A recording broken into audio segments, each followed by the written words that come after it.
छात्र सफल हुए हैं। और फिजिकल की अगर हम बात करें तो फिजिकल में अप्रॉक्सीमेट 150 छात्रों ने यहाँ से सफलता प्राप्त की थी, जिसमें 100 प्लस छात्रों का मेरिट में आया है। जिन भी छात्रों का मेरिट में आया है उन सभी छात्रों को सफल होने की बहुत बहुत बधाई। और आप लोगों के लिए संदेश मेरा यही है कि आप एक न्यायिक पद पे जा रहे हैं, न्यायिक यानी न्याय देने वाला पद पर जा रहे हैं। न्यायिक पद तो नहीं कह सकते, लेकिन आप लोगों को न्याय दे सकते हैं। तो जो भी छात्र सफल हैं, चाहे रोहित जी हो, नीतीश जी हो, या अंकिता लोक हो, या राकेश जी हो, या चुन्नू जी हो, या सरोज कुमारी हो, बहुत सारी छात्र और बहुत सारी छात्रा और छात्र जो है यहाँ उपस्थित नहीं है और सबका नाम लेना भी संभव नहीं है। 100 से ज़्यादा लोग सफल हुए हैं तो सबका नाम लेना भी संभव नहीं है। तो जो भी लोग इस परीक्षा में सफल हुए हैं, सबके लिए मेरा एक छोटा सा संदेश ये है कि आप अपने अंदर मानवता को बना करके रखेंगे और जो आपका काम होगा, उस काम को, जो आपका ड्यूटी होगा, उस ड्यूटी को जो है आप अच्छे ढंग से निर्वहन करेंगे। ये मेरा आप लोगों के लिए संदेश है। और हर लोगों को न्याय मिलना चाहिए और हर लोगों तक आप न्याय पहुंचा सकते हैं, क्योंकि आप आने वाले दिनों में एक पोस्ट ग्रहण कर रहे हैं और उस पोस्ट पर बैठ करके आप लोगों को न्याय दिला सकते हैं। तो आप निश्चित तौर पर लोगों को न्याय दिलाएंगे। ये सफल हुए छात्रों के लिए मेरा संदेश है।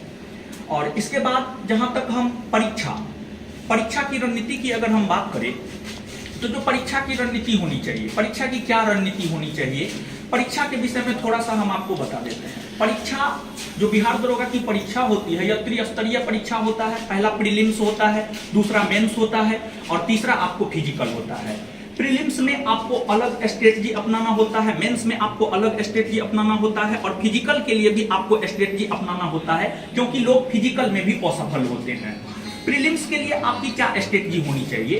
तो प्रीलिम्स अगर आप पास करना चाहते हैं तो मेरा आप लोगों के लिए सलाह यही है कि आप सिलेबस देखिए, सिलेबस के अकॉर्डिंग पढ़िए, सिलेबस देखिए। और दूसरा मेरा सलाह आपके लिए ये है कि सिलेबस के पश्चात आप क्वेश्चन बैंक को देखिए। जो पहले परीक्षा हुए हैं उसके क्वेश्चन बैंक को देखिए। अगर आप क्वेश्चन बैंक को देखते हैं और सिलेबस को देखते हैं, उस अनुरूप तैयारी करते हैं, तो आप निश्चित तौर पर सफल होते हैं। तो जो हमने सिलेबस एनालिसिस किया है, जो हम आपको क्लास में पढ़ाते हैं, उस आधार पर हम यह बात कह सकते हैं कि प्रीलिम्स में 5 सब्जेक्ट पे अगर आप फोकस करते हैं, जैसे ये 5 उंगली है, एक उंगली से कुछ भी आप नहीं उखाड़ सकते हैं, लेकिन अगर 5 उंगली मिल जाता है और इसको मुट्ठी बना लेते हैं तो इससे आप बहुत बड़ा से बड़ा काम कर सकते हैं, बहुत बड़े से बड़े दीवार को आप ध्वस्त कर सकते हैं। तो उसी प्रकार से प्रीलिम्स अगर आपको पास करना है तो 5 सब्जेक्ट का आपको स्कॉलर बनना पड़ेगा, क्योंकि बिहार है, बिहार में परीक्षा में भ्रष्टाचार है, इस बात से आप सभी अवगत हैं। परीक्षा में क्वेश्चन आउट होता है तो आप अपने आप को विद्वान की भांति बना लीजिए। देखिए, जब क्वेश्चन आउट होता है तो किसी अच्छे लोग के पास जाता है सॉल्व होने के लिए, तो आप अपने अंदर, छात्रों के लिए मेरा सलाह ये है कि आप अपने अंदर इतनी कैपेसिटी डेवलप कर लीजिए कि जो एक स्कॉलर जितना बना सकता है उतना आप बना सकते हैं। ये कैपेसिटी अगर आप में आ गया तो कितना भी भ्रष्टाचार हो, आपको दुनिया का कोई ताकत सफल होने से नहीं रोक सकता है। और हमने अपने छात्रों को हीरा के तरह तराशा है और उन्हें इस प्रकार से हमने तैयार किया है एक स्कॉलर की भांति। जितना हम जानते हैं एक टीचर होने के नाते, उतना हमारा छात्र जानता है।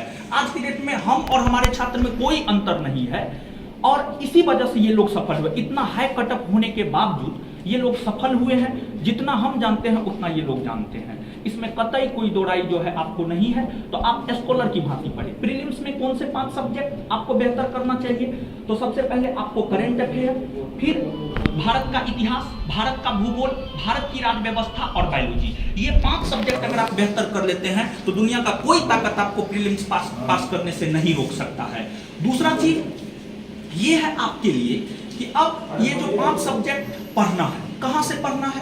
बहुत सारे मटेरियल उपलब्ध हैं, आप देख लीजिए जो आपको बेटर लगता है उस मटेरियल